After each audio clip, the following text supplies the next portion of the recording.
The morning started too normal. That's what messed me up the most. Oatmeal in the microwave, the faint sound of the neighbor's dog barking, a weather report mumbling from the TV, clouds, chance of rain. Nothing pointed to the fact that by midnight everything I knew about my life would rot from the inside out. You don't get warning signs. You don't hear a narrator say, "This is the beginning of the end." You just blink and suddenly you're staring down at a truth that burns so cold it numbs your spine. I had that day marked in my head for months. Not because I'm sentimental, I'm really not. But 7 years of marriage should mean something, even if it's just sharing a decent dinner, clinking glasses, saying, "We made it this far." I had a whole thing planned. Not flowers, not the cheesy stuff. Something simple, something real. A reservation at the Italian place on 3rd she always said smelled like her childhood. A wine I hunted down from a vineyard we'd visited 5 years ago. A playlist I made from songs we used to listen to back when we still looked each other in the eyes. She didn't remember. Not a text. Not a hint. She breezed through the morning like it was a Tuesday in July. And the way she acted, like she was in a different city, living a different life. She left the house before I could say a word. She didn't even take the damn lunch I packed her. Just grabbed her purse and walked out the door humming some song I didn't recognize. They ate at me. Every hour, every minute. Not because I needed a thank you. I didn't even need her to say happy anniversary. I just needed her to remember, to care enough to mark the date. She didn't come home after work. No explanation. No call. So I waited. And I waited. The dinner went cold on the table. Candles burned down to stumps. Her phone went straight to voicemail. At 10:46 p.m., she texted, "Don't wait up." No punctuation. No heart emoji. Not even my name. I don't know what possessed me, maybe instinct, maybe the years of ignoring the subtle cracks. But I got in the car. I didn't know where I was going. I just drove. She said she was working late. Her office lights were off. I drove around aimlessly until I saw her car. Not at her job. Not near it. Parked in front of an apartment complex I didn't recognize. There were no lights on in the unit she was in, but the curtain moved once. I waited there for 26 minutes. Not that I counted, but the radio said the time when she walked out. She wasn't alone. A man walked her to her car. Tall, sharp jawline, button-down shirt still unbuttoned at the collar. He put his hand on her back like he owned her. She didn't even glance around. Didn't look worried. Didn't act like someone sneaking. She looked comfortable. Intimate. She laughed. Not the laugh I knew. This one was low, private, meant for someone she didn't have to pretend with. They hugged. A long, slow pull. And then she kissed his cheek. She kissed his cheek. I didn't make a scene. I just drove back home. She walked in at 1:09 a.m., hair slightly curled at the ends. A different lipstick than she wore in the morning. I was not even a little tired. She stepped into the hallway, saw me sitting on the floor against the wall. She paused. And here's the part that still turns my stomach. She didn't even flinch. I said nothing for a full minute. Then I told her the truth. "You forgot our anniversary." No accusation. No yelling. Just that. Her mouth opened, but no words came out. Then she said, like she was reading off a script, "I thought it was next week." But I didn't blink. I didn't give her room to spin. I said, "I saw you. Tonight." Everything inside her froze. Her shoulders. Her breath. Her lies. Then, just like that, she said, "Okay." Not "I'm sorry." Not "let me explain." Just that word. Okay. Like I just told her we were out of milk. She stepped past me like I wasn't there, walked into the bedroom, and closed the door. I sat there in the hallway, staring at the closed door, listening to the soft shuffle of her undressing on the other side, like it was any other night, like she hadn't just set fire to everything we built with one cold, deliberate act. And somehow that silence, it screamed louder than any fight we ever had. I didn't sleep. Couldn't. I lay on the couch with my eyes wide open, staring at the ceiling, replaying every detail I'd seen. Her hand on his arm, his fingers brushing her lower back. The ease, the quiet comfort. It wasn't a mistake. It wasn't a one-time thing. It was muscle memory. The house smelled like roses. Not because she brought any, because I bought them the day before and placed them on the dining table, thinking she'd walk in and smile. The petals started wilting around 3 a.m. That's when I got up and threw the whole vase in the trash, water sloshing down the hallway tiles like dirty tears. She woke up late, or maybe she just stayed in bed to avoid me. I heard her moving around the bedroom, closet doors creaking, drawers opening. I didn't go in. I stayed in the kitchen making coffee. I didn't drink it. She finally came out at 11:22 a.m., dressed like it was Sunday brunch, not the aftermath of a betrayal. Light makeup, hair in a loose braid, white blouse tucked neatly into high-waisted jeans. Calm. So offensively calm. "Can we talk?" she asked. No apology. No shame in her voice. Just a smooth, even tone, like she was starting a Zoom call. I nodded, but I didn't sit. I leaned against the counter and waited. She leaned against the wall, arms crossed, like she was the one evaluating me.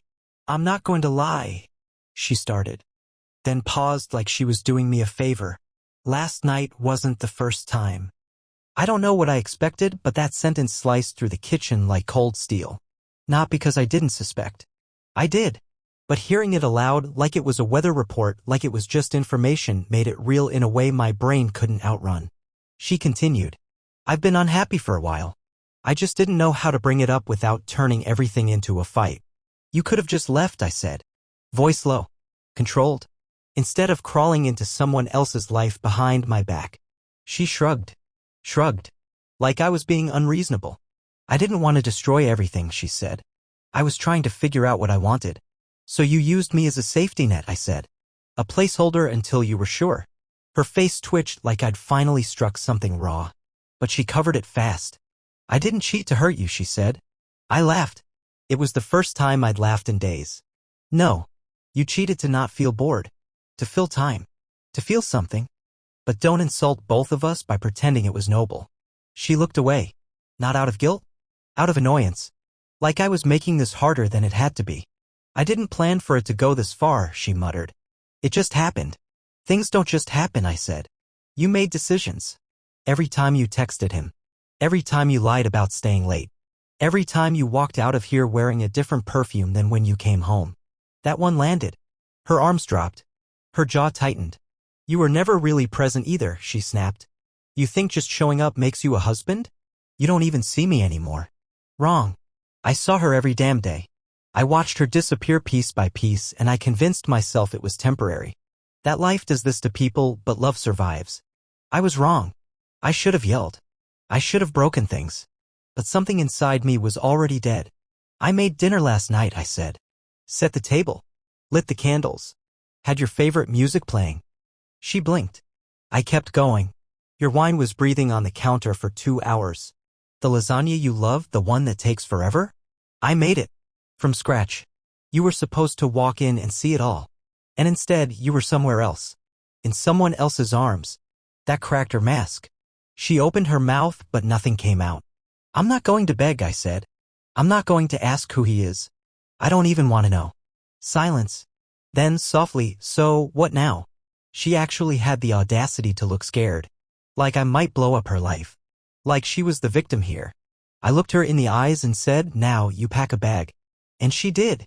Not right away. She tried to argue. Tried to deflect. Said we should go to therapy. Said we had history. But I didn't flinch. Not this time. Eventually, she went into the bedroom and started folding her things into a suitcase. I didn't help. I didn't speak. She left at 3:14 p.m. No tears. No hugs. No final words. Just the sound of the door closing behind her. And for the first time in months, silence felt like peace. I didn't tell anyone for 3 days. Not my brother, not my friends, not even my manager who texted me asking if I was alive because I missed a Monday meeting I scheduled myself. I just existed in the quiet wreckage of what used to be a life. You'd think there'd be dramatic music or thunder or some cinematic pain. But it wasn't like that. It was dish soap bubbles drying out in the sink. It was folded laundry that no longer had a home. It was one side of the bed made and the other abandoned like a scene from a war. I kept telling myself not to reach out to her. Every hour, the temptation whispered like static, maybe she regrets it now, maybe she's crying somewhere, maybe she realized how badly she broke it. But the truth was louder than the hope. She didn't call. Not once. No apology. No second-guessing. Just a clean exit like she'd been practicing it in her head for months. On the fourth day, I found a folder on our shared laptop. It wasn't hidden. Not encrypted. Just sitting on the desktop with her initials as the name. I should have walked away. I should have deleted it and moved on. But I clicked. Inside, screenshots. Photos. Chat logs.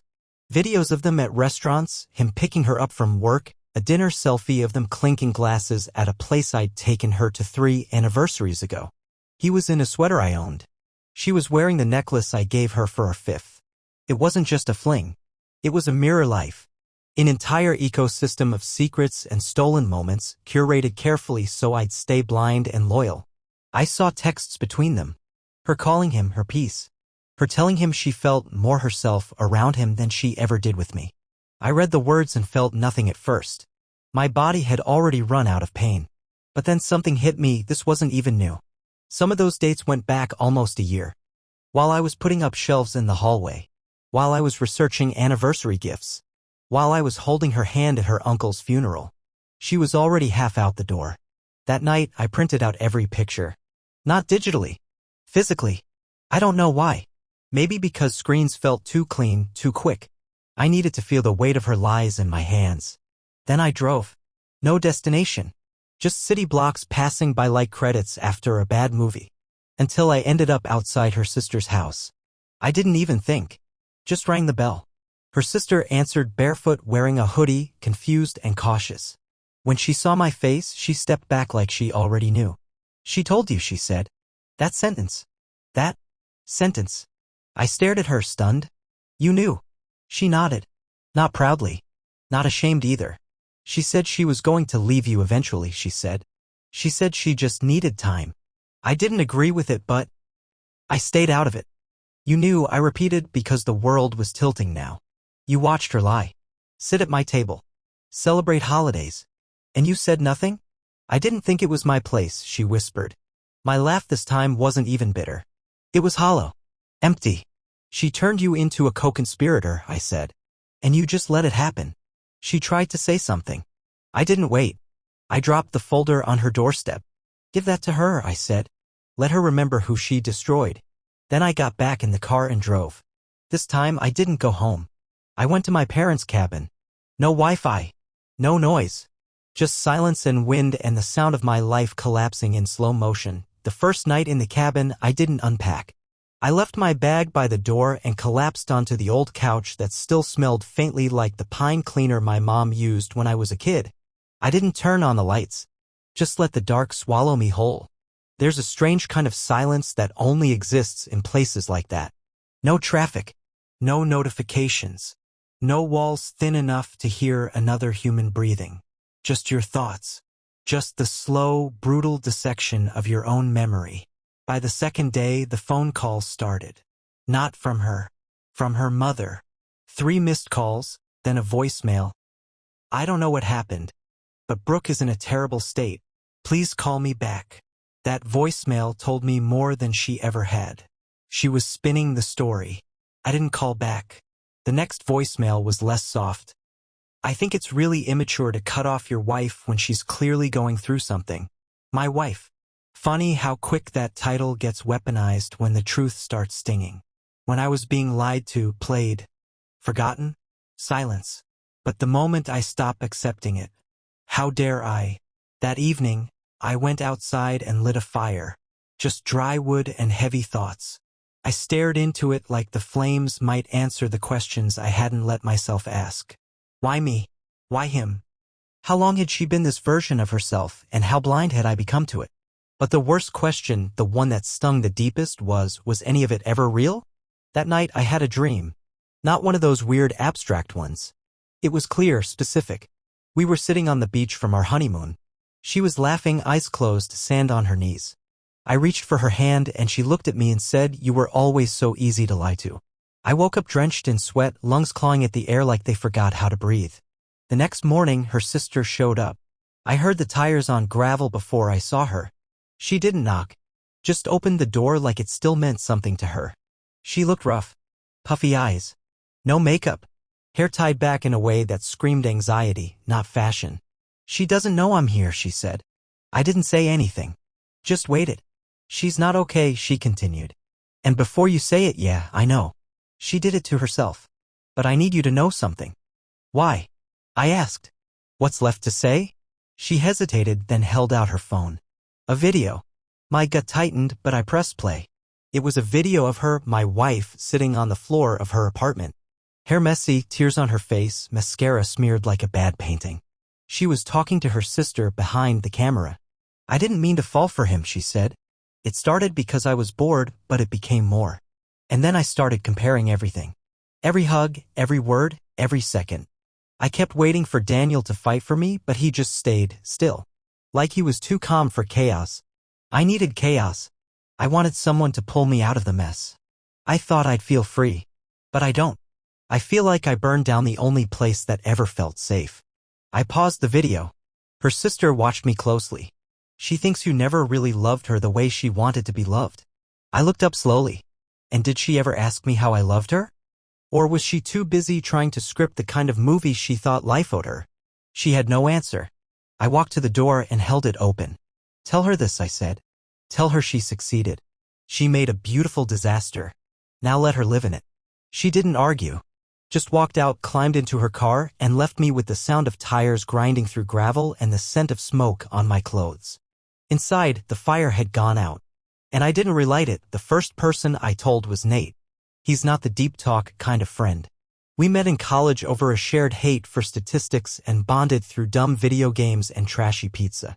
He's the guy you text when your car battery dies or you want to disappear into meaningless banter for a few hours. Not the guy you unload your soul onto.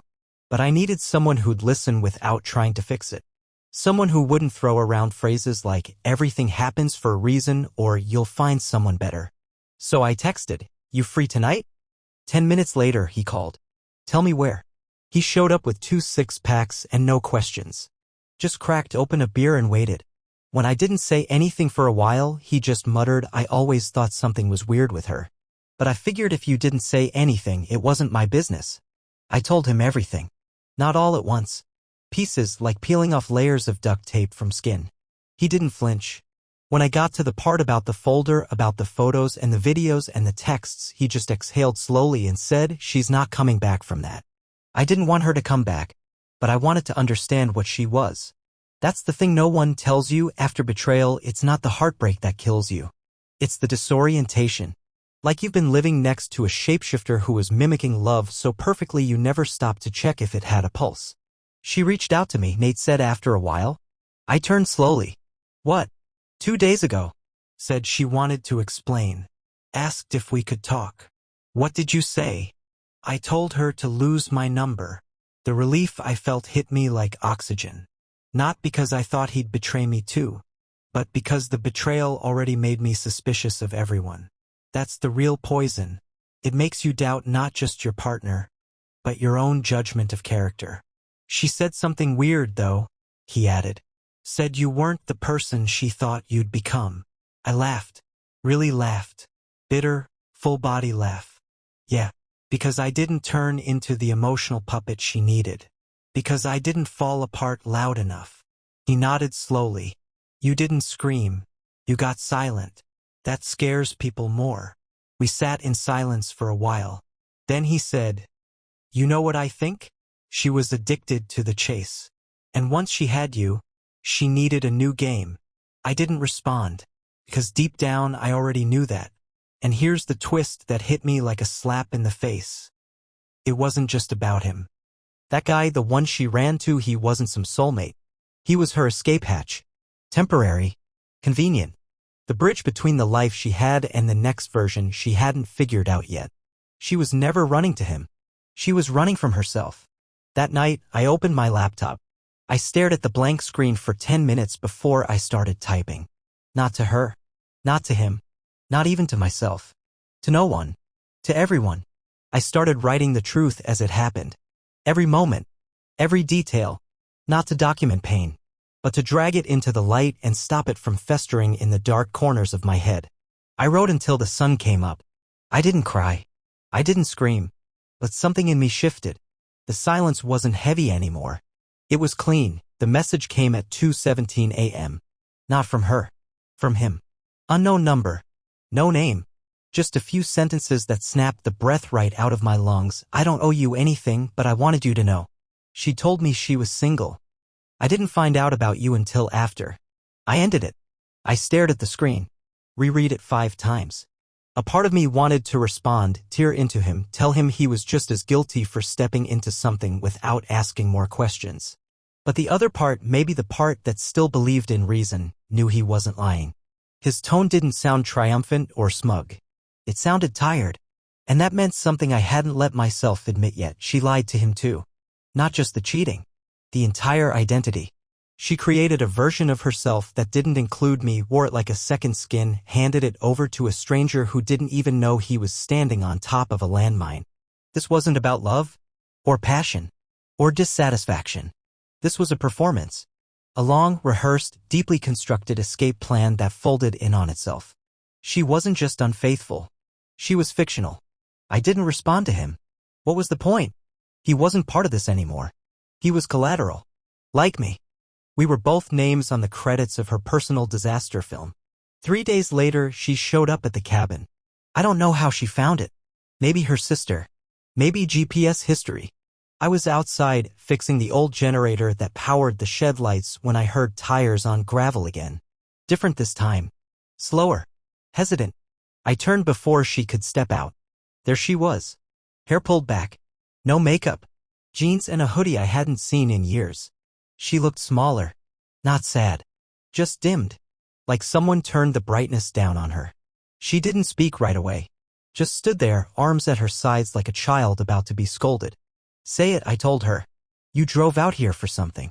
Say it. She blinked fast. I know I don't deserve to. Then why are you here? I needed to see you, she said. I needed you to know none of it was meant to happen this way. I know, I said. Because meant to implies intention. This was crafted. Every decision. Every lie. Don't hand me the it just happened script. I was lost, she said. I didn't know who I was anymore. You were married. I know. Silence again. Then she said something that caught me off guard. He told me he messaged you. After he found out. He did. And he has better instincts than you. That stung. She flinched. But I didn't stop. I want you to hear this clearly, I said. You didn't break me. You just set me free from an illusion I didn't realize I was living in. I kept loving you even while you turned into a stranger in front of me. I kept hoping the real you would come back. But she was gone long before you ever touched him. She looked like she might speak. I shook my head. You don't get to ask anything else from me. No explanations. No closure. You burned that bridge and I'm standing on the ashes. She stepped back. For the first time since this entire disaster began, she looked afraid. Not of me. Of what she'd done. Of what she lost. Of how far she'd fallen from the version of herself she used to pretend to be. And still, I didn't hate her. Because hating her would have meant I still cared enough to waste the energy. I watched her walk back to her car. She didn't look back. And I didn't want her to. The morning after she left the cabin, I stood at the lake and watched the mist crawl across the water like a secret trying to escape. I stood there barefoot, coffee in hand, and realized something I hadn't dared to before. I felt clean, not healed, not whole, but no longer covered in the sludge of her lies. She had come looking for forgiveness, or maybe just some validation that she still mattered. But she walked away with neither, and I walked back into the house with something that tasted like peace for the first time in months. That day, I did something small. I scrubbed the coffee pot, cleaned the stove, fixed a hinge on the back door. Not because the place needed it, but because I did. When everything feels like it's falling apart, you start by putting tiny things back in order. You build from what you can control. Later that evening, I sat down and started writing again. Not about her. About me. The things I'd ignored. The things I'd let slide. The versions of myself I abandoned because I thought being a good husband meant shrinking down to whatever shape she needed that day. I wrote about how I used to play guitar before the strings rusted, how I used to paint badly but joyfully, how I used to read poetry in the bath and never felt embarrassed about it. She never took those things from me. I gave them up. I buried parts of myself in the name of harmony, never realizing I was dimming my own life to make hers shine a little brighter. I stayed at the cabin for 4 more days. On the 5th, I packed up and drove back to the city. Not because I missed it, because I was done hiding. I changed the locks on the apartment, cleaned out every drawer she used to stuff with chaos, boxed up her things, what little she left behind. I didn't burn them. I didn't throw them out the window. I just left the box outside her sister's place with a note that said, "This is all that's left. Don't come back for more." Then I called my lawyer, and I filed for divorce. Not revenge. Release. That night, I slept in my own bed. Alone. Free. I expected it to feel hollow. I expected some aching emptiness to claw at me. But instead, there was a different kind of quiet. The kind that doesn't follow destruction. The kind that follows liberation. It started with noise. Not chaos, not arguments, life noise. I left the apartment windows open for the first time in weeks. Let the sounds of traffic, barking dogs, and neighborhood kids on scooters roll in like they were proof I still existed. That the world hadn't stopped just because mine did. I donated the couch. It wasn't broken. It wasn't stained. But it was the couch, the one we argued on, the one she sat on with her legs crossed scrolling through texts she swore were just work. The one I waited on the night she forgot the anniversary, thinking maybe she'd walk in laughing and say she was joking. Gone. I replaced it with something smaller. Something mine. Black leather, nothing fancy. Sat on it the first night and listened to the wood creak beneath me like it was learning me, too. A week passed. Then another. And the weirdest things started happening. People noticed. Not about her. Not the betrayal. Me. "You look different," one of my coworkers said during a Zoom call. "You sound lighter," my brother texted. Even the barista near my building said, "You've been walking taller lately. You get a raise or something?" No one knew. And I didn't tell them. Because I realized something: I didn't need to bleed to prove I'd been hurt. This wasn't a campaign for sympathy. This was recovery, brick by brutal brick. One night, I walked into an open mic night at a bookstore I used to love before I stopped doing things that felt like me. I didn't plan to speak, but something dragged me up to that little wooden stage like it had claws. I read a piece I wrote about the silence after betrayal. About how sometimes the worst part isn't the lying, it's the familiarity they weaponize. The routines they twist into tools. The everyday moments they poison with secrets until your own life feels contaminated. When I finished, no one clapped right away. It was just quiet. Heavy. Real. Then someone in the back said, "Damn." And the room broke into applause. I didn't smile. Not right away. But later, walking home, I caught myself humming something. A stupid, old tune I hadn't heard in years. I stopped under a streetlight and listened to myself. And that's when it hit me: I wasn't just surviving. I was becoming. The email came exactly 43 days after she walked out of my life. Subject line: "Just one more thing. No, hi. No, I hope you're okay." Just a body of text that reeked of guilt dressed up in reflection. Like she'd taken the last 6 weeks to script something that sounded just self-aware enough to pass for growth. She said she'd started therapy. Said she was trying to understand the parts of herself that sabotaged good things. Said she didn't expect anything, but she wanted to explain the why. She wrote about pressure, about always needing to feel seen, about craving control when life felt too still, about how sometimes love didn't feel loud enough for her. It wasn't an apology. It was a resume of regret. She closed it with, "If I could go back, I'd do it differently. You didn't deserve any of it. I hope you find something real because you were real the whole time." I didn't reply. Not because I was angry. Because nothing she could say now mattered more than what she didn't say when it counted. The old me would have stayed up all night drafting the perfect response. Something scathing, precise, surgical. Something that left no room for her to twist the story. But the version of me that was finally emerging, he simply archived it. That same week, I got a call from a publishing contact I hadn't heard from in a year. They'd come across the piece I'd read at the bookstore. Someone had recorded it, shared it on a local forum, said there was something raw in it, something true. She wanted to know if I had more. I didn't say yes. I said, "Give me a week." And for the first time in a long time, I wrote for myself. Not to heal, not to rage, just to build. Each sentence laid down like bricks, not bandages. That Friday, I had dinner with Nate and some mutual friends. Someone brought a girl I didn't know. Her name was Lena. She had this calm around her, not quiet calm. She didn't force laughter. She didn't perform presence. She just was. She didn't know anything about me. Not the story. Not the betrayal. Just that I laughed too hard at her dry jokes and seemed oddly obsessed with the bread basket. At the end of the night, as we stood outside waiting for rides, she asked what I did. "I write," I said. She smiled. "About what?" And I answered without hesitation, people. Messy, beautiful, terrifying people. She nodded like that was the right answer. Then she said, "You must have lived something." I didn't correct her. I didn't explain. I just said, "Yeah, I lived something." And for the first time, that something didn't feel like a weight. It felt like a spark. I never saw her again. Not in the city. Not online. Not even in passing through some random grocery aisle or across a crowded street corner like fate had one last cruel laugh to deliver. She vanished. Or maybe I just stopped looking. Months passed. Then seasons. I changed apartments, changed routines, changed the way I woke up in the morning. I didn't flinch at shadows anymore. I didn't brace myself when my phone buzzed. I didn't check the door expecting silence on the other side.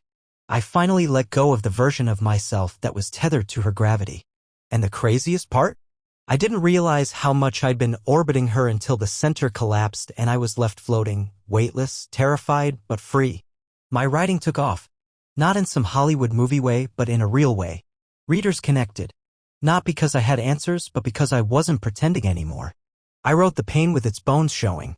I wrote about love like it was a currency that could bankrupt you if you didn't read the fine print.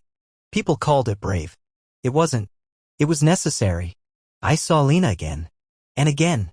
But that's not where the story turns into a romantic comeback. She wasn't a replacement or a redemption arc. She was just a mirror reflecting back the man I'd become when no one was watching. We talked about books. About quiet. About boundaries. She never once asked what happened to me. She just made space for me to show up as I was. And I did. One morning I sat with my coffee black now, no sugar, no softness, and I looked out the window. Same view, different life. And I said it out loud like it needed to echo just once before I let it rest. She forgot our anniversary. I didn't say it with venom. I said it like a statement of fact. Like saying it rained that day. Or the power went out. And then I followed it with the part that mattered more. That same night, she was in someone else's arms. Not a sob. Not a curse. Just the truth spoken clean. Then I smiled. Because that night broke me, but it also ended a story that never deserved a sequel. And I'm writing new ones now. For no one but myself.